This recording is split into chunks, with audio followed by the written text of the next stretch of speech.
chuyện phải em sa nó quý này nào cần câu đó nè hay không sama hey là da rider ti ta ka abai ta hi ta han lu chho do na ni wen hi kan thian pa em sa zel tan tan ni tur ni thian pa hey Pursuit Adventure Club pho hen kan kala to sar chana hi phei to hey dil to na ta hi lo om ranga nei hi thama ai thian pa zel tan tan ni tur te ni sia ta hiện hay cái hình khom đó này mồi tè ania còn hay vì bia lu sa ya có sar chân là hiếu liền hiếu tụi bay không ai ôm gần sẽ ta lâu này rồi tinh trẻ bằng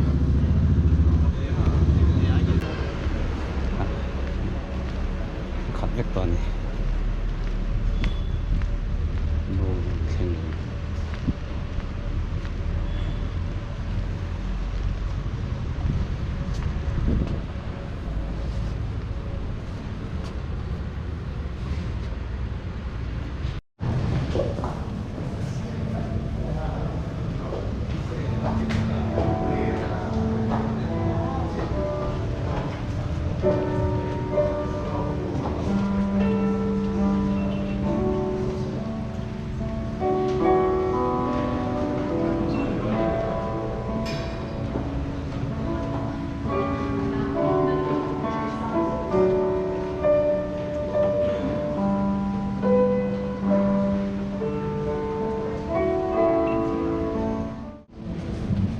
Thiên mà đối tượng phải lâu qua anh một thiên đủ đặc biệt bằng ngày từ với đại diện các môn nào thế bằng sồn bằng xe là đẹp lần thay đến xuân anh đi đủ đặc thế anh đi bằng ngày đặc thế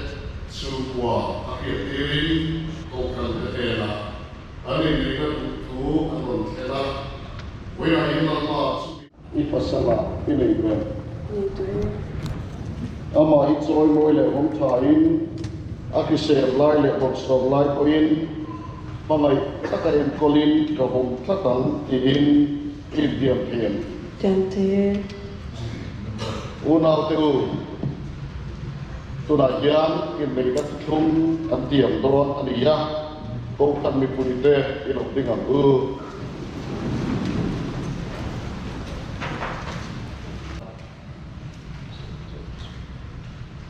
tu na hian pathian le ko kan te thiat puin tu na hian pathian le ko kan te thiat puin ke mal som dong ze le hian ke mal som dong ze le hian nang lal nun thari hi nang lal thari hi kan puya kan ei ta cha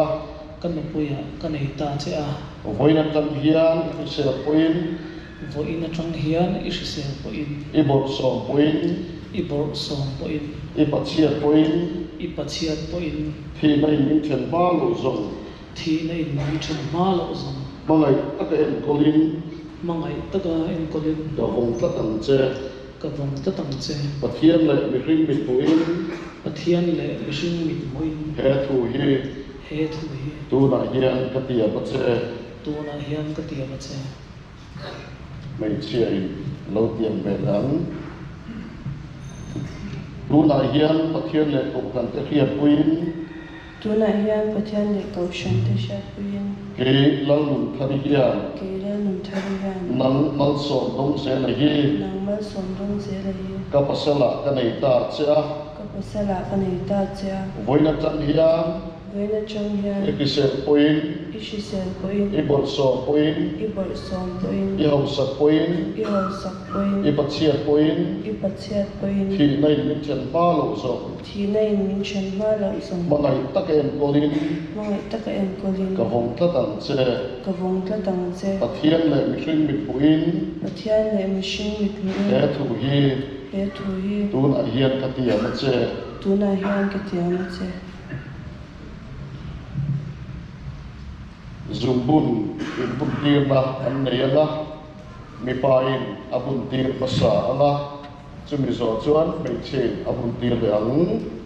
in nei zumbun hi anin nei ta thu thung ak le ta nei tian tir nan anin bun tir don ani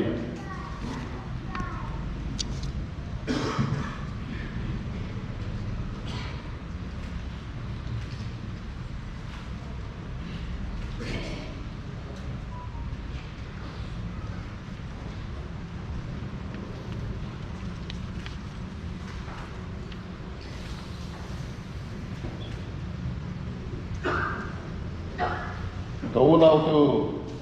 mal som ông dễ là lệ lăng thari te hiền nu pa ni na thu an lo tiệm ta tu na tang hiền nu pa an ni ti ka pu ne pathian in azom to chu mi in then su se itong ta yang u khongai na le sa ngai na khat lalpa kan pathian kan u nau te mal som dong se na le lăng thari te chuan anim du na imi te pa an puala i ma ale ko kan te hian queen in nei na thu an lo tiam ta yam hi khi nei na chen ma lo zong nget taka vuan tlat thei tu rin tan puyam che nu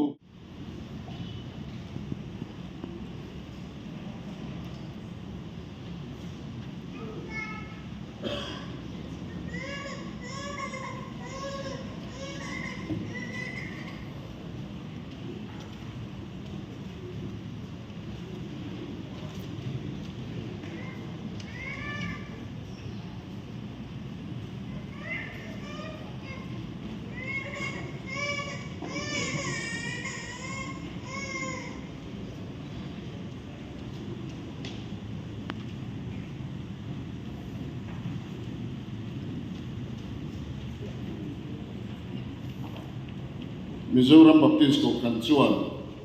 ko kan dan pui tlinga in nei te hena in nei certificate kan hlan thina a certificate in je ki chiar chuak ngei tur ani wangin kan chiar ane Baptist Church of Mizoram registration number 1 of 1980 to 1981 registered under the Societies Act of 21 of 1860 in the certificate. Her certificate hian malsom dong zela sanof lal ringale lal thari.org sil remruat tathi Christian dan le Mizoram Sarkarin sami som le pali a mizo in nei dan in then le ro khom chung chang dan asiamanin anin neya dam chu nga lu pakop choi om turin pathian le ko khan khiat win thu an tiam ti ain ti rani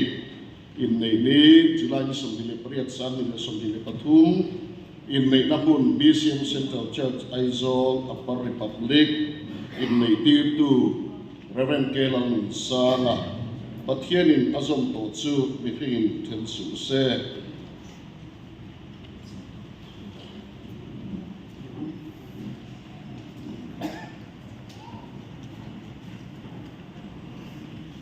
lampan manso se lampan manso se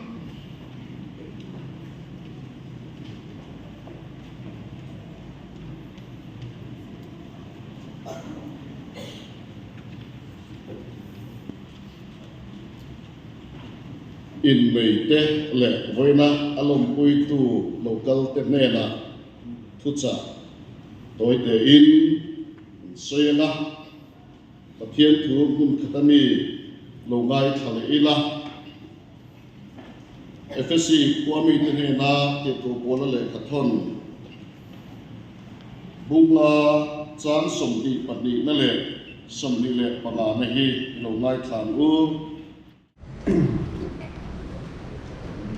Kalau cuma tu saja kan siar so. Kalau kau ni, hel pakian ni kemudian ni langwal malsom dong zela sana upalal dengan le nula nolwat kini doterot upasilal remluata. Kau handan puitinga ni som ni paria Julai sang ni som ni patkuma in anin ni lom puinan kau kan BCM Central Church abang ceu ani pathian ni malsom ceu lo se in Asia ani unahian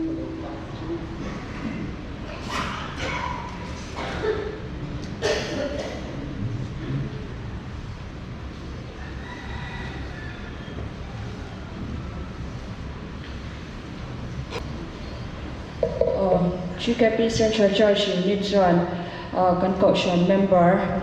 te dan pui tlinga nu pui pasal nei an om hian kan ngai lu tak zetin kan lom pui อันนี้ที่ NTLAN present แจ้งสังนิมันหูและ MGKP citation frame สากันพลานชีนะ citation นี้กระจายชาวกัน Baptist Church of Mizoram Chalai Christian Paul in Nei Lompuina Masom Dong Zela le Lalun Thari Ko Shantan Puitlinga in Nei Hi Mizoram Chalai Christian Paul Chuan Alompui Chewa Christian Chung Kwa Chatak Din Durin Du Sakna Kan Plana Cheu Pathian in Masom Cheu Rose Mi Zong Zong Zinga in Nei Hi Jor Moin Om Rose Hebrai Bung Som Pathum Changli in Nei Ni Ni Somni Paryat Thasari Sang Ni Somni Pathum Upa F. Larojama President, Reverend F. Zorin Kuma Secretary, MGKP Tenant Site Nanani.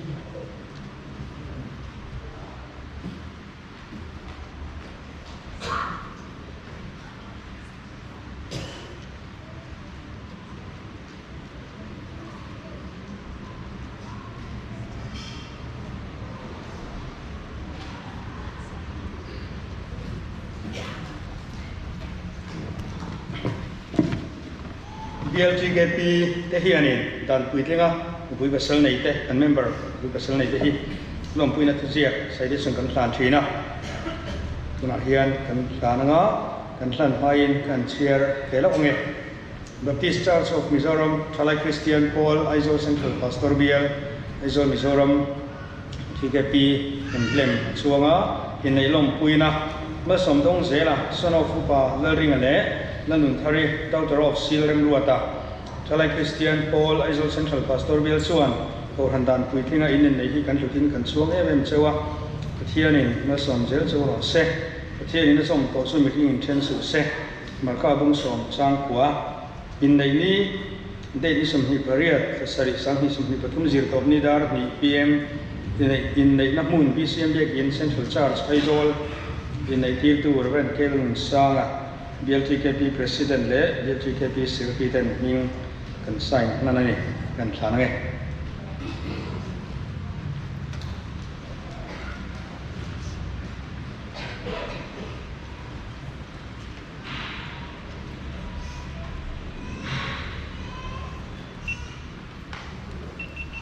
kan zadengin Pathian Paklet Choi Moinan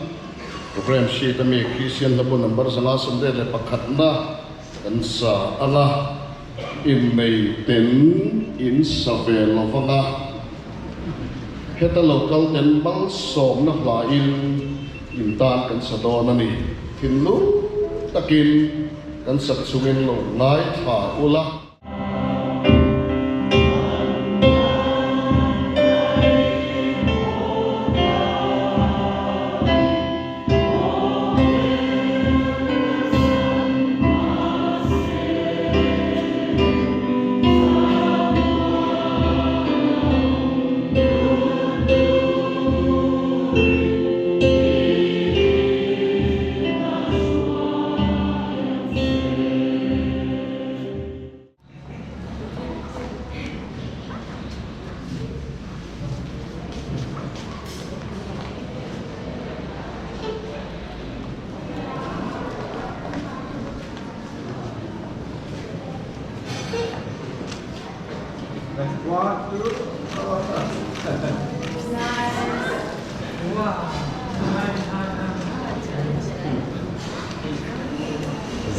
Zel tan kan dia seng ta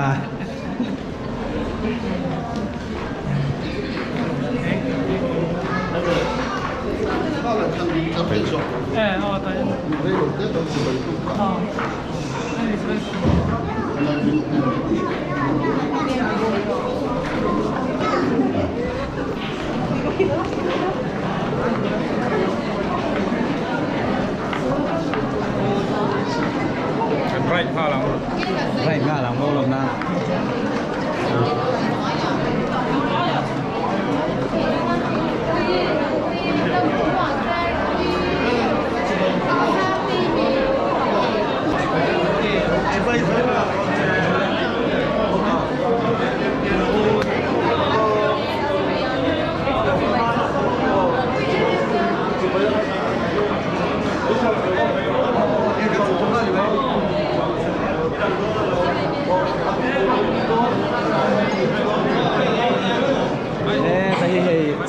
trắng về là Umar mà tên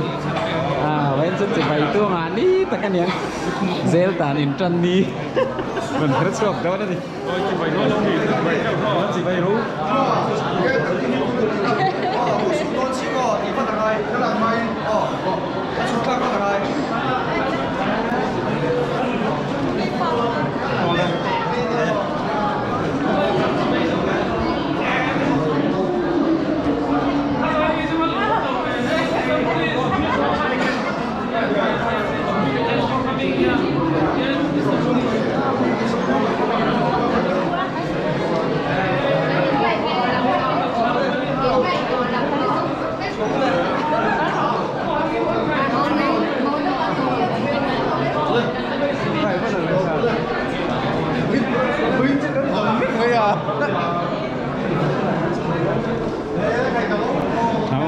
tâm bộ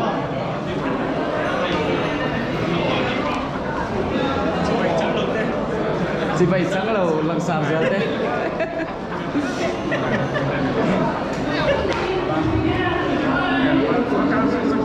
hey putu ini nih mulal nih kakek lu dia Eli le min choi kha thei min lo khul nei min lo hon sat se hey ro su ra ho ban kan ti zum zum nga chuan chu mi chung chuan ms hi 30 adu na chan kong khat kan zot na kan no puya ta la nei na chan boleh ka soi zong zong ngai thavek avan fil em chuan 30 kan zot ve le nga ms pasalata dam chu ko puya ta ni thlan na chan kong khat ke ai chin lu sei sa vek chin an van in rem do nem tu la chuan in amala na thok thin khan hele lot khong ai in local chuak ta la pangpar kha mo chan ni min lo ken sak se chuan kan ti zung zung me nga min lo sha thiam se chuan chem te kha han wan dun ula amala na thok thin an ne ma se tu na tang chuan in an lo vein ni tang chuan in nu pan ni to wangin eng po ti se an thok du na mo an dan thok dun je to do ni chumi en tir na chuan in an lo kat do na ni le mi pui den an kat ve le kha ku ka lo biang do ne kata chuan thoi eli kha min lo pui se anin bardona cho anin bardona hian khil hote titil do eme sa hian in thu thu tak mangin anu pui amangai em hi par pa ina neng lo lok don ni ti sung sung anga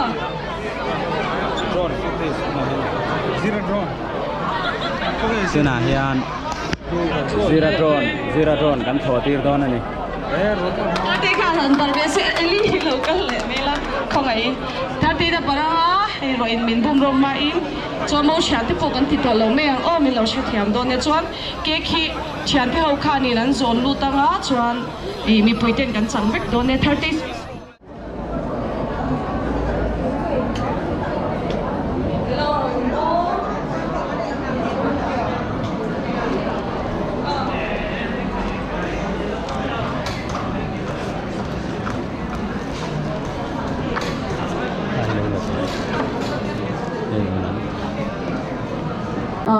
sum thum le pariang lai char tha kan mo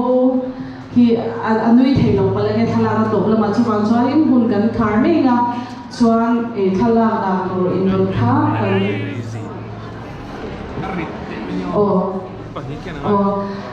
kan puang kan ko to me do ni rong bol tu chumi pa chuan in upa la ringa khala chira kan wa sun wa kan so chi kan lo lu tu pi pa se ma lo chuyển ba trôi ông chắc có mày hey reels xin chào tung sông là cái là cái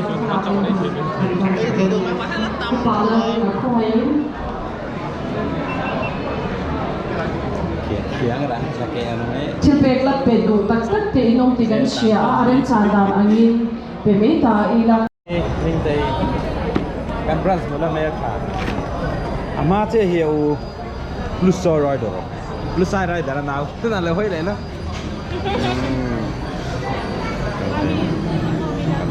suan hay hi MotoGP helmet khaniam nelo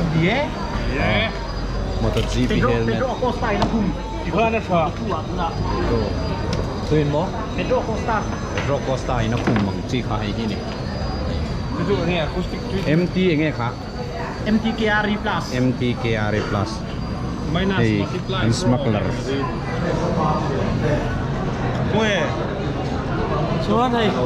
căn làm cái ô thở phát đẹp này o hei cho kan ei tho ta kan puar ta e thai hei me sapa po boi zak zak mai này nghe ăn nuông vóc em Hey, bây giờ ăn phải em nên đồn man cuối tu tệ kan long khóc màyนี่ที่จะที่กันดีกันไปเสร็จแล้วว่าสอนนักการที่กันเชื่อมแล้วว่าวัดซับไหมเนี่ยบอกกันนะปวดตีนไหมที่กันเล่นด่านเวลกันคนสอนด่านเนี่ยที่จะไงไปมันก็เลยสุกันน้องอันเนี้ยอารมณ์อารมณ์มาละมาง่ายยังตรอสอนละบวยเราปุ๋ยเสีย